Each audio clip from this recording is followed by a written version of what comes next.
Alrighty guys, welcome back to the Star Wars The Force Unleashed 2 Any Percent tutorial. My name is Sojalix, and this is the Battle for the Salvation.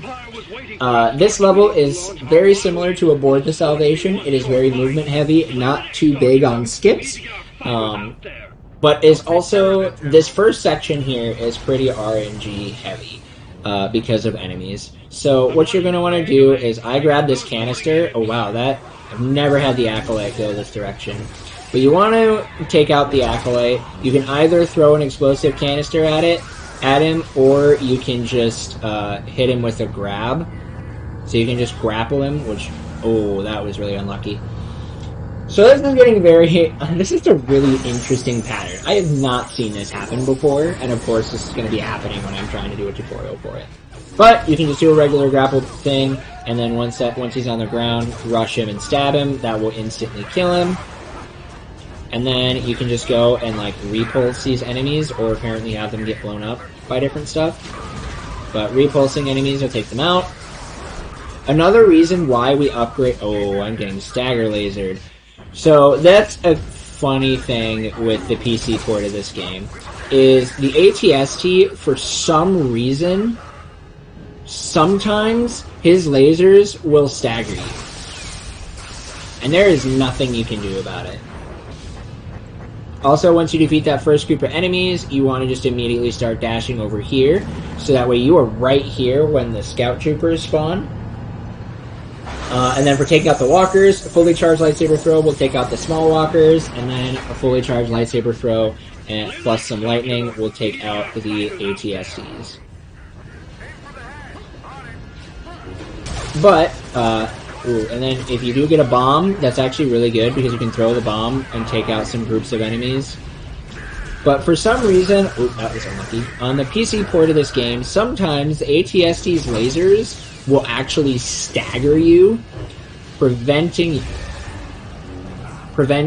stagger you and knock you out of this animation. Really weird, I don't know why it does that, but it just kind of happens. Once you've defeated all the enemies, you want to move over to this position in the middle, so that way you're in between these two hangar doors, and you can just use Force Lightning to take them out. You don't have to actually grapple them, Force grab them, you just use Lightning and they disappear. And then that ends this section. This combat section is going to be really frustrating because a lot can go wrong because it's primarily, adapting to how the enemies move and trying to take them out as quickly as you can. It's very much a fly-by-the-seat-of-your-pants kind of section. So now we're going to be making our way to the engine room. We have more engine room skips here that we're going to be doing, just like we did aboard the Salvation. Just slipping our way through everything. Oh, getting ourselves stuck because we're good gamers. Alright, so, this section here. If I go too deep into this, there's going to be a tutorial prompt that's going to tell you that these things explode.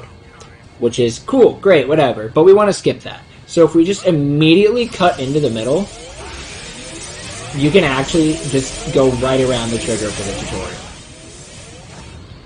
It's kind of a nice little thing, saves about 7-ish seconds, I think. I don't know what the exact amount of time saved, but just take that turn nice and short, and you'll be able to go through that area really quickly. Use lightning on those, you can jump right through them. So here's the actual engine room fight. This fight's really cool, because you're going to want to dash, be right here at the edge, activate Force Fury, that's right, we're actually going to be using it again. And then you're just going to kind of stand in the middle of the room and just Force Fury a bunch. The reason why we can do that is because this has a crap ton of range, and if we do it fast enough, you're able to take out all of the enemies, and the game is going to expect more enemies to be there, to be spawning more, but if you take them all out super quickly, then the game can't spawn, then the game doesn't spawn anymore in time, the game registers that they're all gone, and it opens the door. Making that section go by really, really quickly.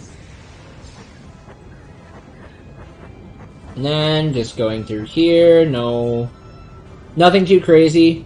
Just remembering to optimize all of your movement where you can.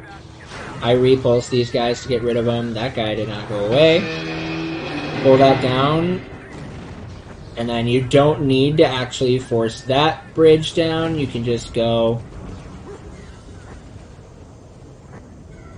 You can do a little long jump there to skip through everything.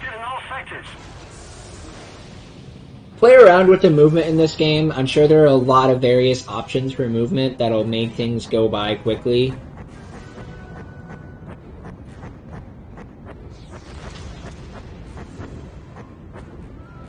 If you're playing on console, there's enemies here.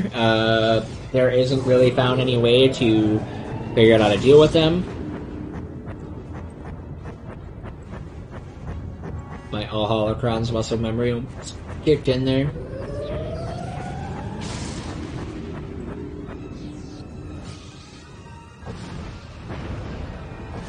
But yeah, play around with the movement. See if there's something that you find that maybe feels fast to you. It might be something that we're like, hey, we're gonna mess around with this more, or... Battle stations, all troops to positions. Prepare for Imperial boarding party. Yeah, see, there's an area that I messed that up pretty badly, but you can jump down and then just double jump and dash and blast across and you're fine. Already prodding the gunnery, General. I'm on it. Don't let them near the main cannon.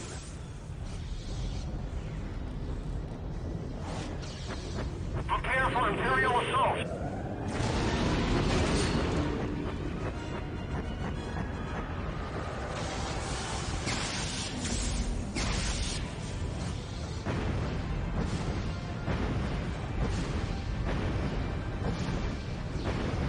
So we're going to have another moment where we need enemies to be there, but as you can see, a lot of enemies haven't been spawning.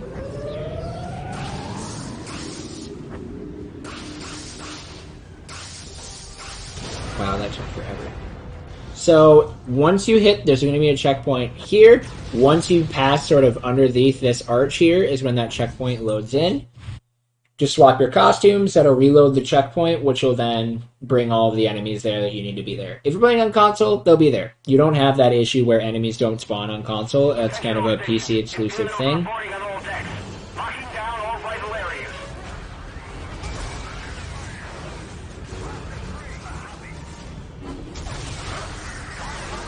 You can take out enemies just by spamming lightning. And then you can kind of throw a... Oops, that didn't work. What I always like to do is I like to zap... Yeah, you want to break that platform. That got me super lucky. I don't know how that happened or what caused that, but I won't complain. You break that platform either by throwing a jet trooper at it or throwing a box, whatever works best. Direct hit.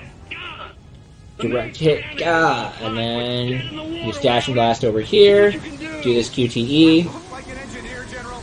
You're gonna look like orbital debris if you don't get that gun back online. Just get up there and do what you can. I don't care if you have to fire that thing by hand.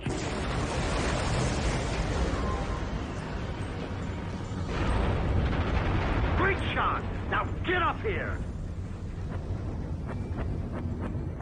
And then you're going to hit this elevator. There's nothing really interesting in this elevator. You just kind of sit here, try to wait. Some terror droids are going to spawn, whatever, big deal. And then you're going to go and ride this tram. And while you're riding this tram, you just want to be spamming repulse, whether it be charge shots or quick ones. It's really up to you. I don't know if anyone is necessarily faster. I like to use charge ones because it makes it so that way it gives more time for more enemies to show up, and then I can just take them all out. And then if for some reason there's some left over, like in a small batch, then I can just do a small one to take out a bunch of them.